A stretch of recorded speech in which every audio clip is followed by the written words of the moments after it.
Vamos falar agora dos capítulos 27, 28 e 29 de Números. O capítulo 27 começa com as filhas de Zelofeade, que o pai só tinha filhas e não tinha filho homem. Eles falam assim, como que agora nosso pai vai morrer, ou morreu, acho, né? E nós vamos ficar sem herança e o nome dele vai desaparecer de Israel. Então eles levantaram uma questão. Eu quero que você entenda, assim, é muito importante entender que Deus não é assim unilateral. Baixa a cabeça e obedeça e eu sei o que é bom e você não precisa falar nada. Não. Deus é um Deus coerente, justo e Ele quer interação. E a pergunta delas foi uma pergunta que gerou jurisprudência para todo o povo de Israel. Então Deus não só determina uma coisa lá de cima para baixo, não, Ele ouve questões que surgem e medita naquela questão e fala assim, não, está certo, elas estão certo.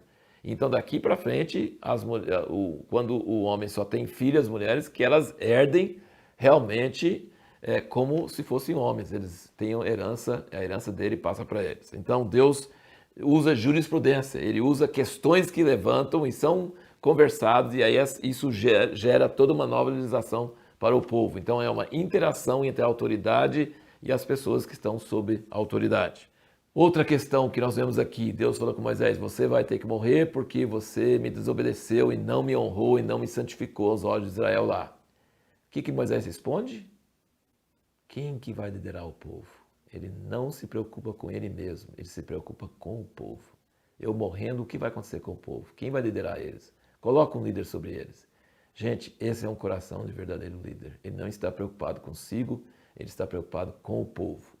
E aí vem a resposta à pergunta que nós levantamos no último vídeo, como preparar um sucessor?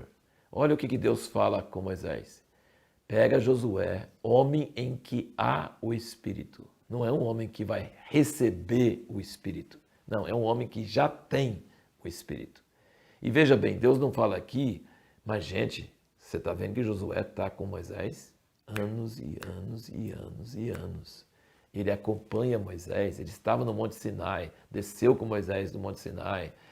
Ele estava sempre junto com Moisés. Então é importante numa sucessão do ministério que a pessoa seja uma pessoa, não uma pessoa que é colocada, eleita artificialmente, não, uma pessoa que vem acompanhando o ministério mais velho, está junto, está assimilando, vendo, está perto. E é um homem que tem o Espírito, é um homem que já tem o Espírito.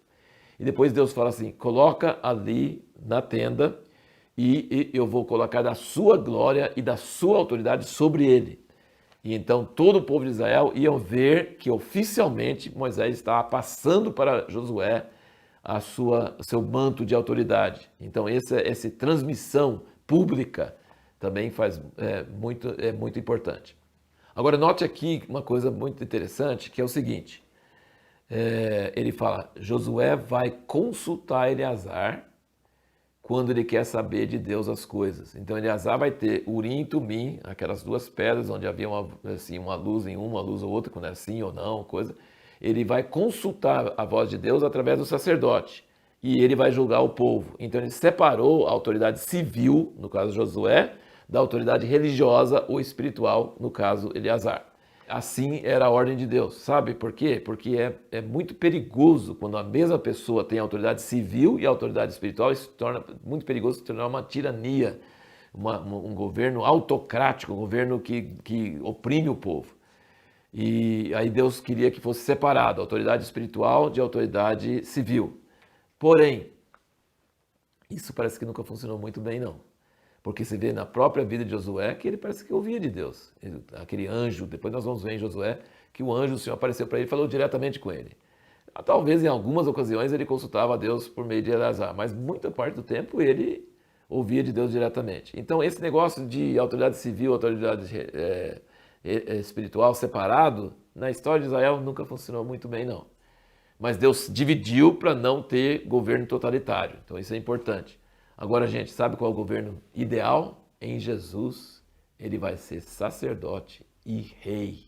Ele vai unir os dois ministérios. E com Moisés, Moisés ouvia de Deus e ordenava o povo. Então, estava unido em Moisés e vai estar unido novamente em Jesus. E agora nós vamos terminar nosso assunto aqui nos capítulos 28 e 29. O assunto geral é holocausto. E eu quero ler o que eu escrevi aqui sobre o holocausto, que é muito interessante, muito importante. Os holocaustos que Deus pediu para Israel oferecer eram para alimento ou pão e para cheiro suave. Ele usa sempre essas palavras. O alimento de cheiro suave é para o Senhor. Depois Deus fala nos Salmos que Deus não precisa de sacrifício, porque todos os animais do mundo são dele. Mas parece que o que mata a fome de Deus e faz um cheiro suave que sobe para suas narinas, desde o sacrifício de Abel e o de Noé, e faz com que ele se agrade do ofertante, é a intenção de dar algo de valor a ele, algo que custe caro para nós, e algo que é desperdiçado, entre aspas, queimado totalmente, assim sobe para suas narinas. Deus não precisa de nada, os rebanhos é tudo dele, mas o que causa, assim, agrada a ele foi quando Abel ofereceu de coração, voluntariamente. Noé ofereceu quando saiu da arca, quando há uma oferta voluntária, um queimar de algo que muito valor para nós, isso agrada muito a Deus. É claro que todos os sacrifícios falam de Jesus, o Cordeiro perfeito, que é o único que agrada a Deus e que podemos oferecer a Ele e ter certeza que Ele gosta. Nada a não ser Jesus, Deus gosta, somente Jesus Ele gosta. É um grande privilégio saber de antemão, por palavras expressas e ordens claras de Deus, o que podemos oferecer a Ele e ter certeza que Ele vai gostar. Os comentários que Jesus fez sobre as moedas daquela viúva e sobre o vaso de alabastro que a Maria quebrou e derramou aquele perfume precioso, mostram o que toca o coração de Deus. Ele tem tudo, não precisa de nada, mas nos criou para oferecer a Ele sacrifícios voluntários, que são o seu alimento e que são cheiro suave. Agora veja algumas coisas interessantes sobre o holocausto. Em nenhuma hipótese deveria ser deixado de oferecer o holocausto diário. Podia ser sábado, podia ser festa da Páscoa, podia ser primeiro dia do mês, do ano, fala assim, lua nova, podia ter muitos outros sacrifícios, mas nunca podia deixar de ter o cordeirinho de manhã e o cordeiro à tarde. Nunca, nunca poderia deixar de ter. E isso é uma lição para nós, gente. Um cordeiro de manhã, um cordeiro à tarde, mesmo no sábado e tal, tem que ser mantido. Nossa comunhão com Deus diária nunca deve ser deixada de lado por causa de outras coisas. Ah, hoje é festa, hoje é férias, hoje é outro... Não, nossa comunhão com Deus, nosso apresentar a Deus deve ser sempre constante. E outra coisa, os holocaustos sempre deveriam ser acompanhados de uma refeição completa, farinha misturada com azeite e vinho, tudo na proporção certa. Deus ensina frações, 1/3, 1/4, meio. Os animais representam a morte de Cristo, que é a base de tudo. A farinha representa a palavra de Deus, o azeite, o Espírito Santo, e o vinho, a comunhão. Deus quer tudo isso na proporção e medidas certas, para cada dia, cada sábado, cada lua nova e cada festa ordenada. Provavelmente, como nós temos comentado anteriormente, tudo isso só poderia ser oferecido quando entrassem na terra prometida, porque no deserto não teriam tanta farinha, azeite e vinho. No próximo vídeo, nós vamos falar sobre a seguinte pergunta. Na nova aliança, o cristão pode ou deve fazer votos?